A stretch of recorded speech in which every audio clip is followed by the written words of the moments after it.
Bueno, seguimos con las presentaciones. Tenemos el enorme gusto de contar con la presencia de la doctora Halma Opper, que es médico internista y que además es médico, es gerente médico de GSK, de GlaxoSmithKline, que nos trae una charla muy interesante sobre otra mirada de la enfermedad meningocócica invasiva, ¿sí?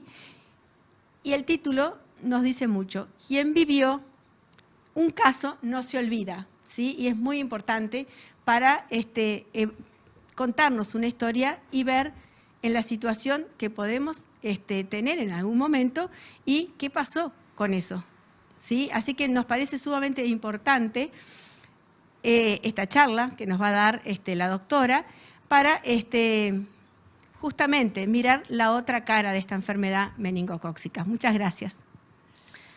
Muchas gracias, Katy.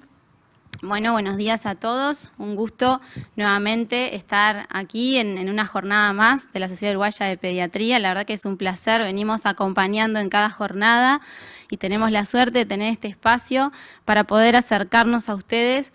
Y bueno, y como ven, ha sido un poco un hilo conductor de hablar de la enfermedad meningocócica invasiva.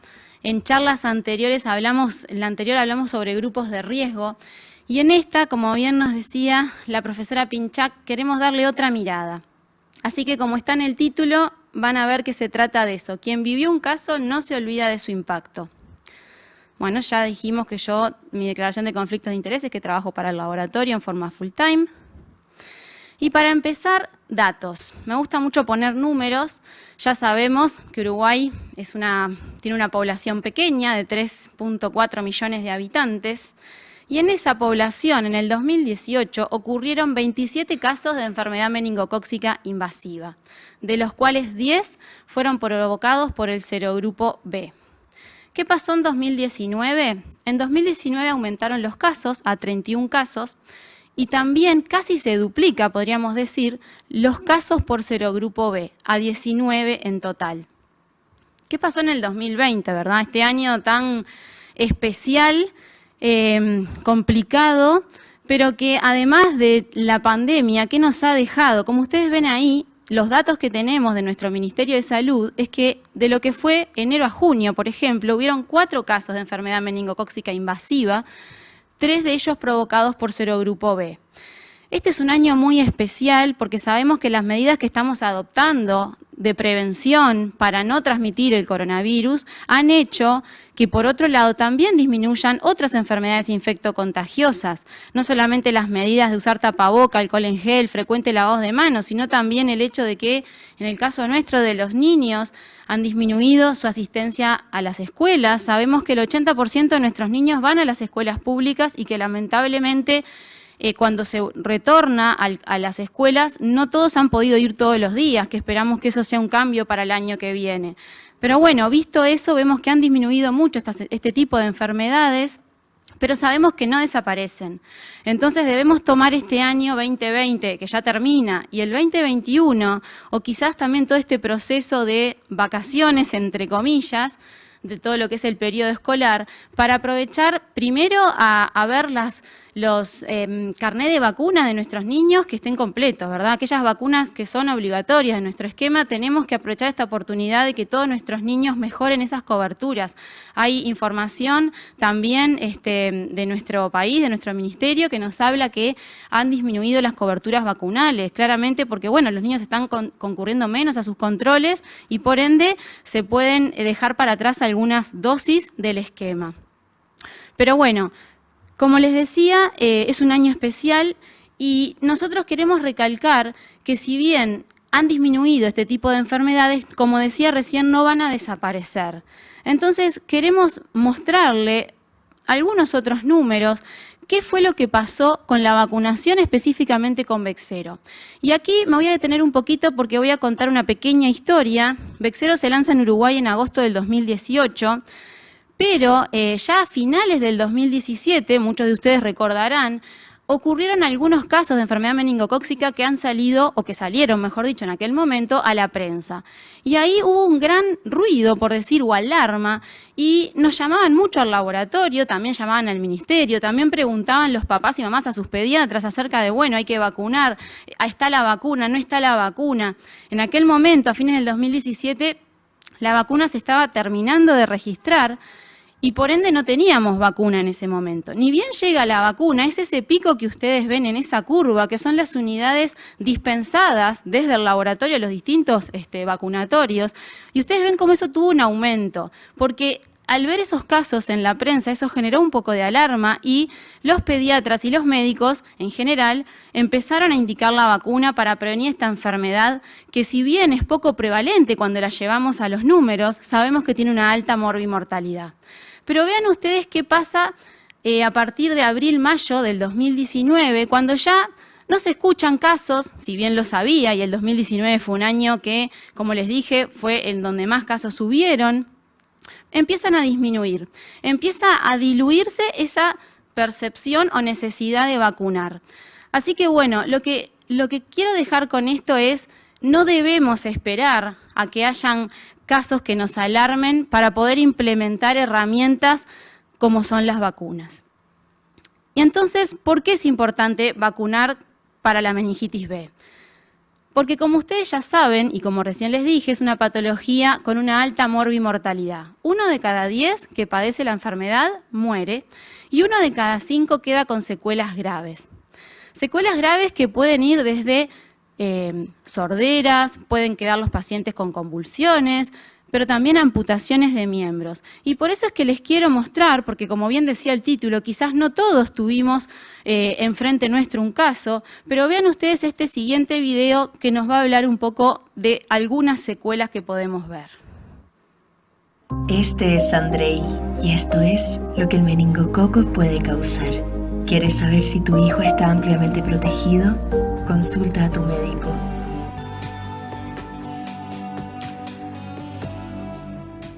Es un video corto, pero creo que deja mucho, ¿no? Y es justamente esta persona, este joven, que quedó con amputación de su miembro inferior derecho. Veamos lo positivo, logra igual cumplir uno de sus sueños, que es ser un nadador y competir, y eso es algo muy bueno porque es una historia de superación. Pero también tenemos que ver, lamentablemente, el otro lado, que seguramente si cuando él era pequeño hubiera estado una vacuna que hubiera sido posible prevenir esta grave secuela, eso hubiera sido mejor. Entonces, insisto mucho con esto de que a veces nosotros, y me hago cargo también como médico, cuando no estamos viendo patologías con frecuencia, quedan olvidadas. Pero el tema es esas patologías que tienen, como les decía, este alto impacto. Y entonces, como yo no soy pediatra, soy internista, y tampoco vi un caso, lo que les quiero dejar con este siguiente video, que también es corto, es la historia que nos cuenta el doctor Mark Safadi, que seguramente muchos de ustedes los conozcan, es un referente en la infectología pediátrica, en el tema de vacunas, y él nos cuenta cuál es su experiencia con respecto a esta enfermedad. Trabajé por más de 20 años. Hace más de 20 años que trabajo en urgencias. He tratado más de 50 casos de enfermedad meningocócica. Desgraciadamente, en muchos de estos pacientes, el tratamiento no funcionó. Perdés un paciente de cada 10. Y esto es terrible para los médicos, porque siempre pensamos que podemos vencer a la enfermedad. En más del 90% de los casos, la enfermedad meningocócica afecta a individuos que previamente estaban sanos y no presentaban ninguna afección anterior que supusiera un riesgo mayor. Pero este es uno de los rasgos característicos de la enfermedad meningocócica. No se puede predecir quién la padecerá. Es imposible predecir cuándo aparecerán los brotes debido a los cambios en las cepas del meningococo. De repente la virulencia de la enfermedad aumenta y se vuelve más agresiva. Empezás a pensar si te podría pasar a vos, a tu hijo o a otro familiar. Es muy preocupante.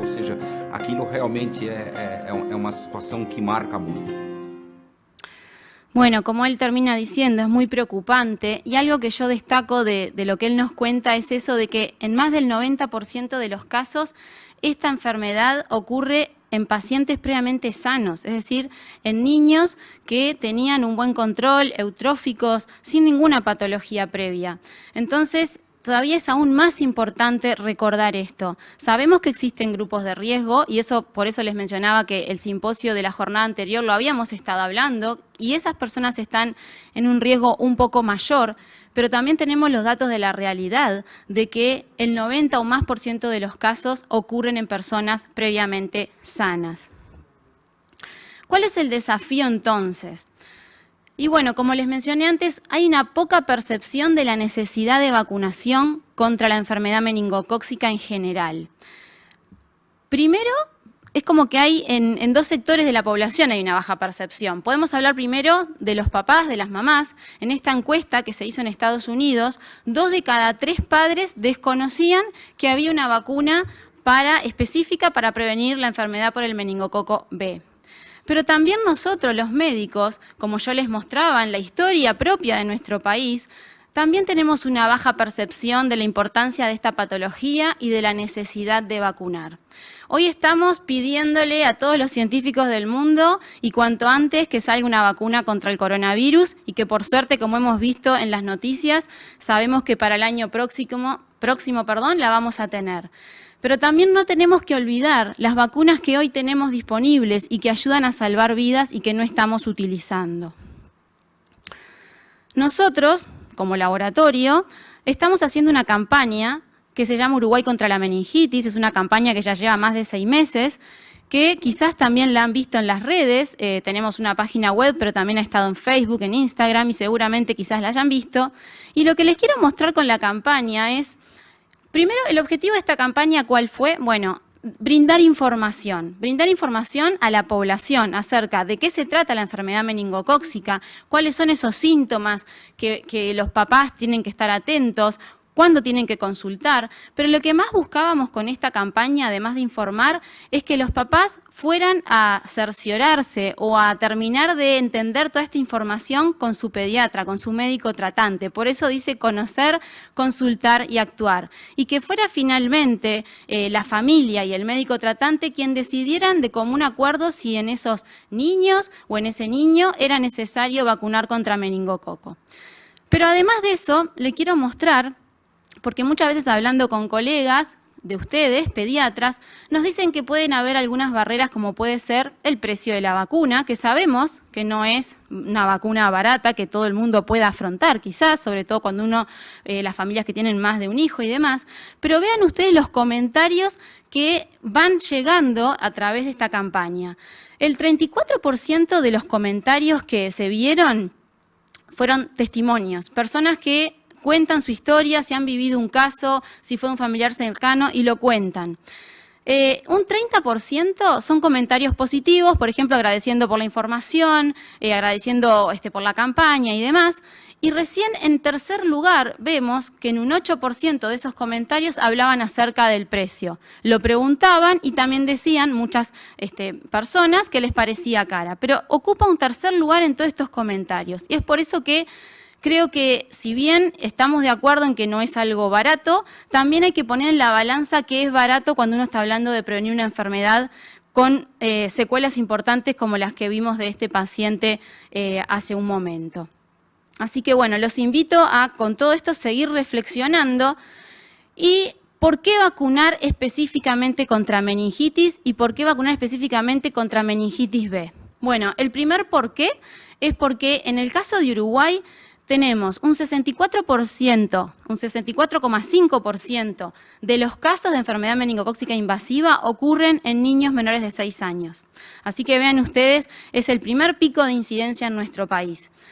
Y además, ¿por qué estoy hablando del serogrupo B? Porque se lleva el 79,2% de los casos. Como les mostré, del 2018 al 2019 casi se duplican los casos por serogrupo B. Es ampliamente el que domina los casos de enfermedad meningocócica invasiva. Por lo tanto, tenemos que darle la importancia que merece. Voy a aprovechar para mencionar algunas cosas de la vacuna. Nosotros ya hemos hablado muchas veces en distintas jornadas sobre cómo se desarrolló esta vacuna, que se habla que es una vacuna multicomponente por contener en su interior 4 tipos de antígenos, que llevó muchísimos años poder desarrollarla, se hizo a través de una técnica especial que es la vacunología reversa, pero todo eso seguramente ya lo han escuchado. Y preguntas que nos hacen frecuentemente es, ¿se puede dar con las demás vacunas del esquema? Bueno, sí, se puede dar con las demás vacunas del esquema en el mismo día, pero como siempre cambiando el sitio de punción. Vean ustedes ahí listadas que no hay ninguna contraindicación con ninguna de estas vacunas para darlas en el mismo día. El esquema, grandes también preguntas debido a que, bueno, es un esquema que según la edad va cambiando, pero podemos simplificarlo de la siguiente manera. Para los más pequeñitos, es decir, Bexsero está aprobada a partir de los 2 meses. Bueno, en esos, los lactantes más pequeños, entre los 2 y 3 meses, ahí Bexsero tiene que ser aplicada en un esquema de 3+1. A partir de los 3 meses, ya empezamos a hablar del esquema de 2+1 e inclusive hasta los 2 años. Es decir, los niños necesitan 2 dosis de esquema primario y un refuerzo. Y a partir de los 2 años en adelante, es decir, adolescentes y adultos, se convierte en un esquema de 2 dosis y la necesidad de un refuerzo va a ser establecida por el médico tratante según si esa persona está continuamente expuesta a factores de riesgo para esta patología. También es muy importante hablar de la seguridad.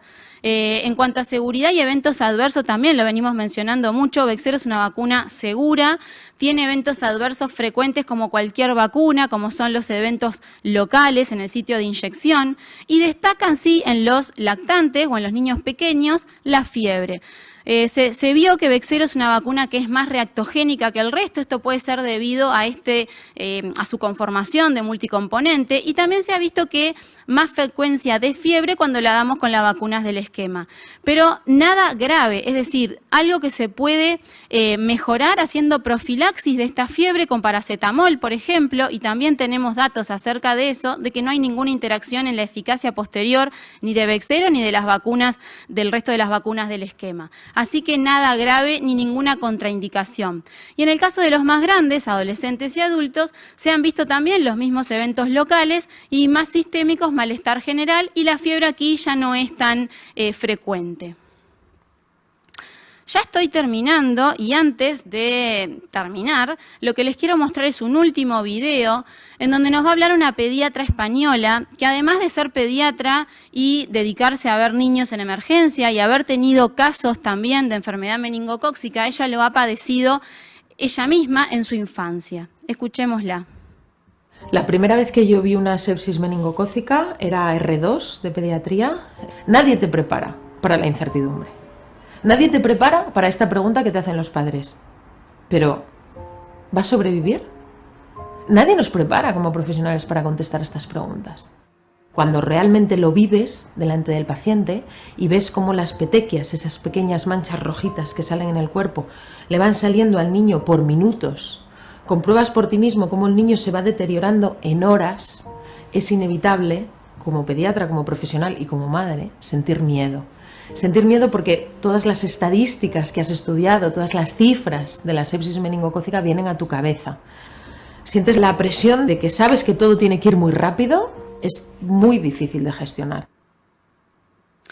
Y bueno, exactamente, ¿no? Todo va muy rápido, ustedes lo saben, y quizás aunque no hayan vivido un caso, cuando lo leemos en los libros, sabemos que cuando se presenta, y sobre todo la sepsis meningocócica, es una enfermedad que evoluciona muy rápido, en 24 o 48 horas, si no hacemos nada, ese paciente puede fallecer. Y como ella decía, no estamos preparados quizás para informarle a los padres cuando son las malas noticias, pero yo creo que sí estamos preparados para informar a los papás cuando tenemos elementos de prevención, para poder en lo posible evitar llegar a estos momentos. Así que, para terminar, los voy a dejar con estas conclusiones finales y los invito a pensar y a reflexionar un poco más acerca de que cuando tenemos patologías que, aunque no las veamos frecuentemente, existen, aunque este año haya sido diferente y hayan sido menor número de casos de en general las enfermedades infectocontagiosas, debemos tener presente que si hay herramientas para prevenirlas, tenemos que utilizarlas. Así que para terminar, simplemente contarles que, bueno, Bexsero ya está aprobada en más de 42 países, está incluida en programas de vacunación, sobre todo en Europa. En lo que es América Latina, se está trabajando fuertemente en distintos países para incluirla. Recientemente, hace menos de un mes, Argentina la incluyó para los grupos de riesgo. Sabemos que en nuestro país también nuestro ministerio se está trabajando fuertemente para por lo menos empezar este camino y poder incluirla también para grupos de riesgo. Es recomendada por más de 14 organizaciones científicas.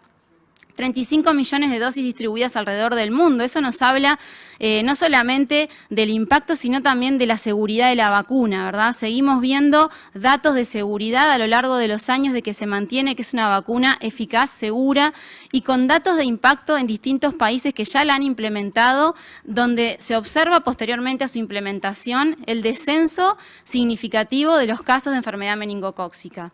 Y bueno, simplemente recordar, como dije recién, que es eficaz, es efectiva y es segura. Y ahora, antes de darle las gracias, los invito a, bueno, si tienen preguntas, obviamente las pueden hacer. Y también quizás me gustaría saber si en la audiencia hay alguien que le tocó vivir algún caso de enfermedad meningocócica y si se animan algunas palabras a escribirnos cuál fue ese impacto y qué recuerda de ese momento. Muchas gracias.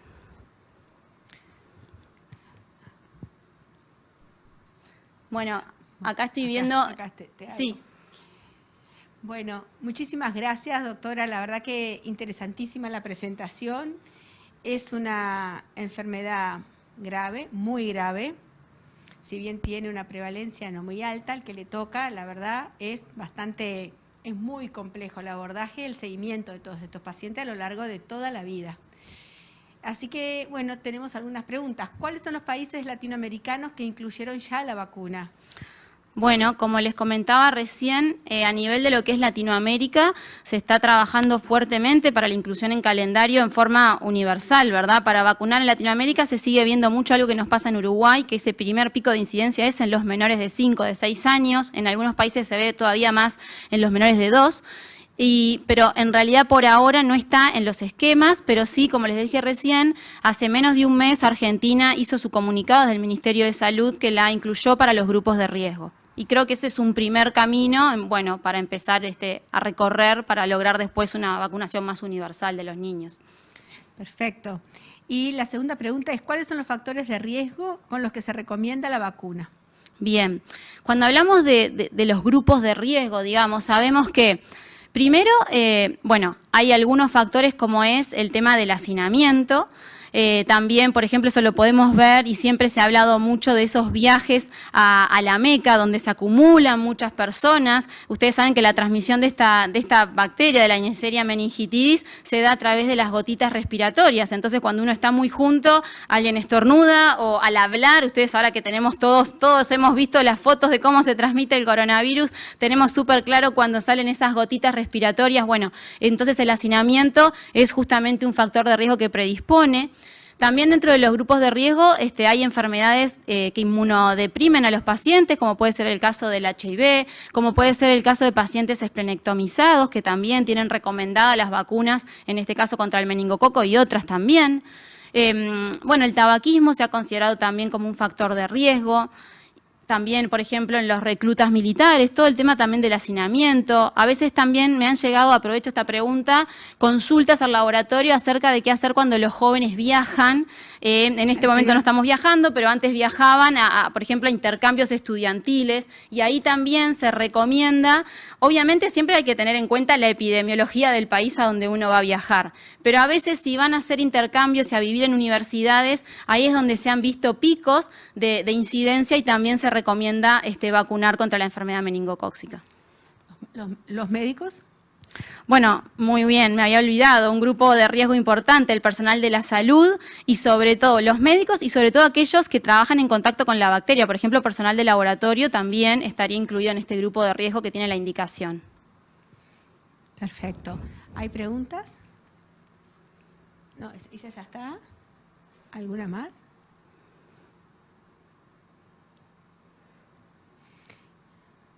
¿En insuficientes renales es recomendada la vacunación?